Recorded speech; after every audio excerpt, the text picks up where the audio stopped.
बहुत बहुत स्वागत। आप देख रहे हैं कहानी कुर्सी की। मैं हूं सौरभ, आपके साथ। स्टूडियो में है हमारे साथ हर्षवर्धन त्रिपाठी जी, अंतर्राष्ट्रीय मामलों के जानकार, प्रोफेसर अमिताभ सिंह जी, प्रोफेसर संगीत रागी जी, संगीत चौगांवकर जी हमारे साथ हैं। अभी हमने ब्रेक से पहले आपको बताया ये दुनिया की सबसे बड़ी खबर है कि ईरान अमेरिका के बीच सीज फायर हो गया है। भले ही 2 हफ्ते का है, लेकिन पूरी दुनिया के लिए बहुत अच्छी खबर है। अब जो इसमें हमारे देश में हो रहा है, सरकार को कैसे घेरा जाए, मतलब भारत सरकार का इसमें क्या स्टेक था, हम क्या बातचीत का हिस्सा थे? तो पूछ रहे हैं, हमारे विपक्ष पूछ रहे हैं कि क्यों नहीं थे। अब वो कह रहे हैं आप तो एक साइड बन गए थे कि आप अमेरिका और इजराइल की लॉबी कर रहे थे, आप तो इजराइल चले गए थे युद्ध शुरू होने से पहले। ये बार बार पहले भी कहा गया, अब सीज फायर के बाद भी कहा जा रहा है कि ये आप सोचिए कि भारत जैसा मुल्क, इतनी बड़ी आर्थिक ताकत, सैन्य ताकत, डिप्लोमेटिक शक्ति, उसका इतना वजन है दुनिया में, वो कहीं है ही नहीं इसमें 3 न 13 में। और पाकिस्तान जैसा लुटा पिटा आतंकवादी देश, उसका डिप्लोमेटिक स्टेचर इतना बढ़ गया कि उसने इतनी बड़ी जंग रुकवा दी है। फिर कहा गया ये तो भारत की नैतिक हार है। अब इसकी मैं आपको बताता हूं सच्चाई क्या है।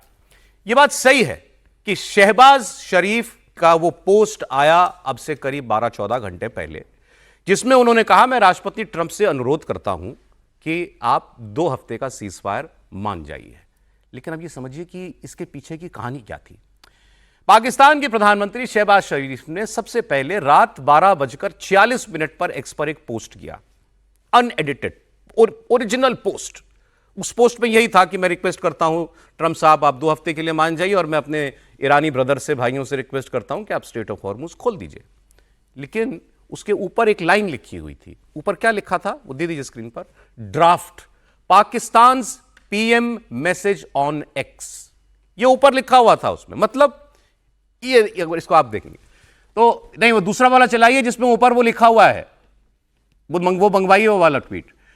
मतलब किसी ने वो ट्वीट शहबाज शरीफ को फॉरवर्ड किया कि ये तुमको पोस्ट करना है, और ऊपर उसमें जैसे हम कहते हैं ना वो FYI फॉर योर इंफॉर्मेशन, ऐसे ऊपर लिखा था draft Pakistan PM message on x, कि यह मैसेज पोस्ट करवाना अपने प्रधानमंत्री से एक्स पर।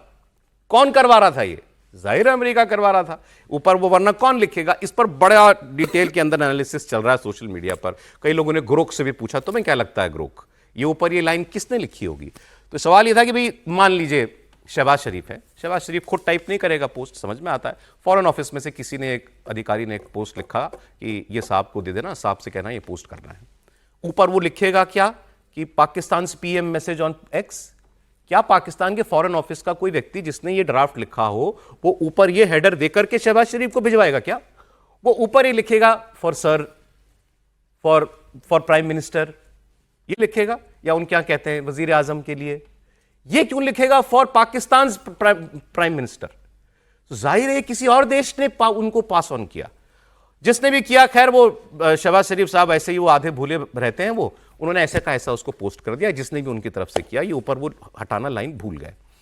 जानकार कह रहे हैं कि ये ड्राफ्ट अमेरिका से भेजा गया था, लेकिन नकल के लिए अकल चाहिए होती है। 1 मिनट के अंदर, रात 12:47 पर जैसे ही ये गलती पकड़ी गई पाकिस्तान में, ये पोस्ट एडिट कर दिया गया, और इसमें से वो ऊपर वाली लाइन हटा दी गई, draft Pakistan PM message on x, वो वाली लाइन हटा दी गई, डिलीट कर दी गई। क्यों डिलीट कर दी थी? फिर शहबाज शरीफ ने ट्रंप से 2 हफ्ते के लिए सीज फायर की रिक्वेस्ट की हुई थी इसी पोस्ट के अंदर। मतलब हुआ क्या कि ट्रंप ने पाकिस्तान से कहा यार तुम मुझसे रिक्वेस्ट तो करो कि 2 हफ्ते के लिए जंग रोकनी है, तो उन्होंने रिक्वेस्ट करवाई। फिर सुबह 4:04 पर मार्को रूबियो ने ट्रंप के ट्रूथ सोशल को ट्वीट करके बताया दुनिया को कि ट्रंप ने यह रिक्वेस्ट मान ली है, और पाकिस्तानी प्रधानमंत्री शहबाज शरीफ और फील्ड मार्शल आसिम मुनीर की रिक्वेस्ट की बात उन्होंने स्वीकार कर ली। मतलब ट्रंप ने रिक्वेस्ट करवाई और ट्रंप ने रिक्वेस्ट स्वीकार कर ली। फिर उसके बाद शहबाज शरीफ ने एक और पोस्ट किया सुबह 5:20 पे, जो उनका फाइनल पोस्ट था, जिसमें उन्होंने कहा कि मैं हमारे राष्ट्रपति ट्रंप का और हमारे ईरानी भाइयों का बड़ा धन्यवाद करता हूं, और हमें बड़ा ये फख्र महसूस हो रहा है कि हम अब 2 दिन के बाद 10 तारीख को हाँ, शुक्रवार को हम पाकिस्तान में दोनों साइड्स को होस्ट करने के लिए तैयार हैं। इसमें अब कहीं कोई शक है क्या कि पाकिस्तान का रोल इसके अंदर क्या था? चलिए इस पर भी अगर आपको भरोसा ना हो, एसोसिएट AFP से एजेंसी है, ट्रंप ने फोन पर बात की है, वो सोशल मीडिया पर पूरा पोस्ट आया हुआ है और आधिकारिक हैंडल से। उसमें ट्रंप ने यह दावा किया है, एक तो कि हम 100% जंग जीत गए, और दूसरा बड़ी बात जो ट्रंप ने उसमें कही है कि मुझे ऐसा लगता है कि ईरान को परसुएट करने में चाइना का हाथ था। ये ट्रंप कह रहे हैं एक एजेंसी से कि मुझे लगता है कि ये चाइना का हाथ था कि उसने प्रेशर डाला ईरान पर और वो सीज फायर के लिए मान गया, क्योंकि चीन जानता था कि हम ईरान का एनरिच्ड यूरेनियम किसी भी हाल में उससे लेंगे, इसलिए यूरेनियम को बचाने के लिए चीन ने ईरान को सीज फायर के लिए तैयार किया होगा। इसमें केवल एक देश का नाम है चाइना, दूर दूर तक कहीं पाकिस्तान का नाम नहीं है। ट्रंप किसी को अगर बता रहे हैं, जो वो सोशल मीडिया पर लिख रहे हैं, वो फोन पर क्यों नहीं बता रहे, जो जिसको खबर लिखवा रहे हैं वो, क्योंकि वो बात सच नहीं थी। पाकिस्तान से तो उन्होंने इस पूरे एपिसोड में जो चाहा वो लिखवाया, और उससे फिर अपनी उसको ये कह के कि ये हमारे लिए बात कर रहा है, वो दुनिया के सामने एक पोस्टमैन की तरह उसको पेश करते रहे ट्रंप को। इससे ज्यादा कुछ था सर पाकिस्तान का? बिल्कुल नहीं। देखिए, अगर इसको इस पूरे डिटेल्स में अगर हम नहीं भी जाएं तो एक चीज तो स्पष्ट है ना कि ये जो कॉन्वर्सेशन जो भी कर रहा था, जहां भी कर रहा था, वो ये चाहता था कि किसी ना किसी तरह एक ऑफ रैंपिंग, बड़ा अंग्रेजी में आजकल शब्द चला है, अमेरिका का एक ऑफ रैंपिंग हो, यानी कि जो रैंप पे चढ़ा है उससे उतरे, और उसमें उसके फैक्टर कौन बनेगा, तुर्की बनेगा, इजिप्ट बनेगा, पाकिस्तान बनेगा। और इन्होंने वो इनिशिएटिव, क्योंकि इसके पहले भी जो इस्लामाबाद में मीटिंग हुई थी इन तीनों की, इजिप्ट और तुर्की और पाकिस्तान की, उसमें ईरान नहीं आया था, ईरान ने एक्नॉलेज भी नहीं किया था, ये आपस में ही मिले, खा पी के चले गए। लेकिन इस बार भी अगर ऐसा ही हुआ है तो इसका सीधा मतलब ये है कि ये सारा डिक्टेटेड टर्म्स ऑफ पीस, या जो भी कहिए, जो पाकिस्तान को ट्रंप साहब ने वहां भिजवाया था। और हमारी जो कॉन्फ्लिक्ट हुई थी पाकिस्तान में, उसमें भी तो ऐसा ही कुछ हुआ था ना। इन्होंने झटपट कह दिया कि हमारी बात हुई और युद्ध खत्म हो जाएगा, और हम पर ये बार बार ये बताया जा रहा था भारत को कि आप भी ऐसा ही कहिए, नहीं तो नोबेल प्राइज नहीं मिलेगा। तो वही एक नोबेल प्राइज का ही एक शर्त है। अब ट्रंप साहब कहेंगे कि हम 8वां युद्ध रुकवा दिए, अब ये नहीं कह पाएंगे कि हमने 8 युद्ध और किए, लेकिन 8वां युद्ध रुकवा दिया। ट्रंप साहब को यह पता था कि ये युद्ध रुकेगा तभी जब वो रिट्रीट करेंगे, क्योंकि आईआरजीसी या ईरान पूरी तरह प्रिपेयर्ड था। एक बात को स्वीकार करना चाहिए, हमें इतना मानना चाहिए कि पाकिस्तान इस पूरे केस में एक मैसेंजर था, लेकिन पाकिस्तान ने कोई पॉइंट्स बना के नहीं दिए कि साहब आप ये मान जाओ, आप ये मान जाओ। वो तो दोनों के बीच एक्सचेंज हुए, पाकिस्तान के जरिए एक्सचेंज हुए। 15 पॉइंट अमेरिका ने दिए, पाकिस्तान ने ईरान को दिए, ईरान ने 10 पॉइंट का जवाब दिया, वो उसने अमेरिका को दिया। यह बात सही है कि कल देर रात पाकिस्तान के विदेश मंत्री या उनके प्रधानमंत्री फोन लगाते रहे होंगे, बात करते रहे होंगे।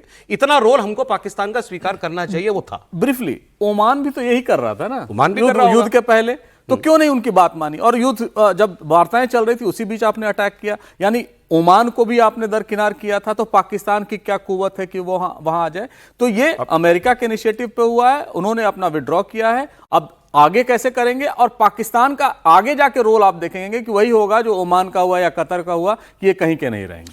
अच्छा, मैं आपको यह भी बता दूं कि इस सबके बीच अमेरिकी वाइस प्रेसिडेंट जेडी वैंस वो इस्लामाबाद जाने वाले हैं 10 अप्रैल को, मतलब परसों वहां पर बातचीत होगी। उनके साथ ट्रंप के स्पेशल ऑनवॉय स्टीव विटकॉफ होंगे, ट्रंप के दामाद जैरेड कुशनर भी इस वार्ता के अंदर शामिल होंगे, इसका बाकायदा ऐलान किया गया है।